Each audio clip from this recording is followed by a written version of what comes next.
has been for me. I heard Romeo and Juliet in a language I've never heard before.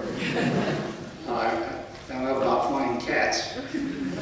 But Josh, the thing that I always wanted to know, and I just found tonight, what the origin of CAT scan. That was really a breakthrough. I was so glad to find that out.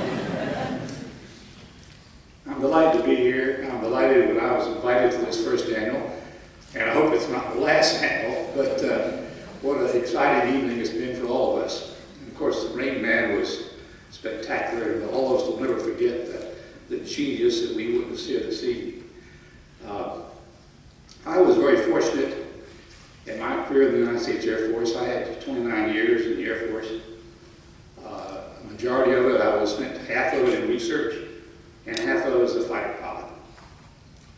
I'd like for you to share with you for a few minutes my career in the Air Force, and I'll explain a bit more about the altitude jump that I did.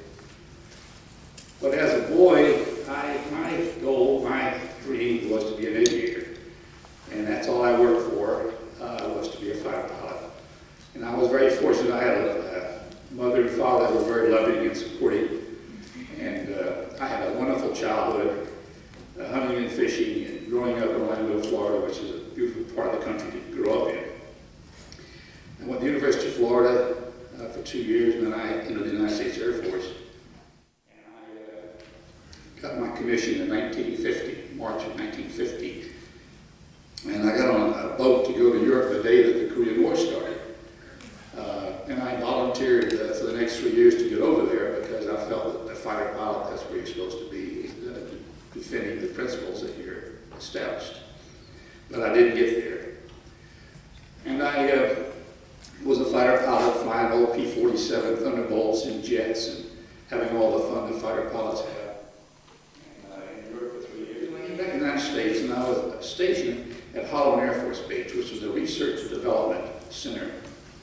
And there I was assigned to the fighter test section, and I was a test pilot, and I had just a wonderful experience flying all different types of airplanes. As a matter of fact, one time there when I was at Holloman, I was flying 11 different types of airplanes at the same time. Not at exactly the same time, but you know what I mean. And there I met a visionary, a man by the name of John Paul Stapp. He was the chief of the Air Med Lab there at Whitefield at Holloman. He's the man, by the way, that made the sled run 630 miles an hour and stopped in a few feet and pulled minus 41 Gs on deceleration.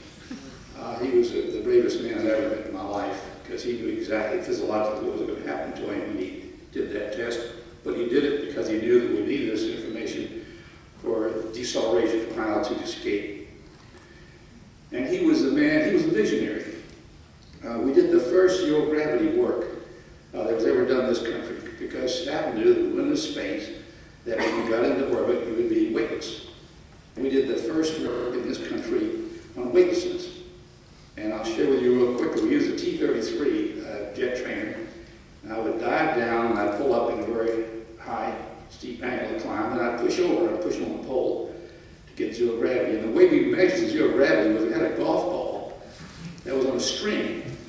And when the golf ball would float, that was zero gravity. Very sophisticated instrumentation. All took with a string and a golf ball. But we went from there to more sophisticated instrumentation, and we did the first work that was done. Well, Stapp also knew that we were going into space. And this was back in 1955, and no one ever really thought that there was a possibility to go into space. But Dr. Stapp knew that we were. He knew those information we needed in preparation for the space program. He came up with a program called Mannheim because he knew that when we went into space, it was going to be in a very small capsule. And we needed to work about the life support systems, the physiological monitoring, the selection of the crew, the training of the crew, communications. All of these are items that the information we needed to prepare for the space program. So I made the first flight in the Mannheim program with a gondola that was 3 feet across, 7 feet high. I went up to 97,000 feet.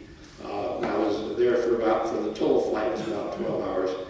And I landed in a creek near Minneapolis. And by the way, the only emergency equipment we didn't have on board was a paddle. And you can imagine landing on a creek without a paddle.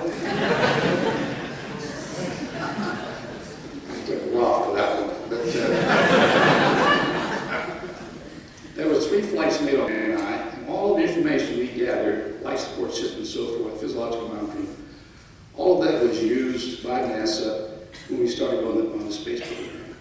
It aided and saved time later on in the 60s when we started building the capsule that we would put man in. But once again, it was because of the genius of Dr. Stapp that we gathered this information. Now, we also knew that when we went into space, we were going to have to get out of the spacecraft. There had been a lot of tests done in pressure suits, but they'd never gone into active space. And Dr. Stapp said we need to find out more about the problem. And we also had aircraft flying at very high altitudes. And the air crews were having problems with spinning. As they would eject out of the aircraft at very high altitude, they would spin very high rates. And we dropped dummies from very high altitudes, and we had RPMs as high as 200 RPMs, which would kill a man. So we knew there was a problem. So we had to come up with a way to provide a means of escape from very high altitude. And that was the other objective. So we had two objectives on the Excelsior program. One, how to protect the man in a space environment. And two, how to provide a means of escape from very high altitude. My program took a year and a half. I had 13 great members of my team that were very professional, very dedicated to get me up there and back safely. I was a very fortunate man with the talent that I had on my team. When I did the jump, we didn't do it to set a record, and this is very important because, first of all, that is not the objective that we had on our research. We were there, had to go these high altitudes in order to get the data that we were looking for. I was not there as a skydiver. I was there as a pilot, as an astronaut. So as a result of that, I only had 30 parachute jumps, and I made my first jump from 75,000 feet. I had 30 because Dr. Stapp knew that I needed a little bit of experience. But if I got into trouble, I could get out of it. But by the same token, we didn't want the data to be compromised by me being a skydiver, because if a skydiver could make an escape from high altitude, then that's interesting, but it doesn't mean that a pilot or an astronaut could do it, because these people are not trained skydivers. So the system had to work for even a second lieutenant. That one too.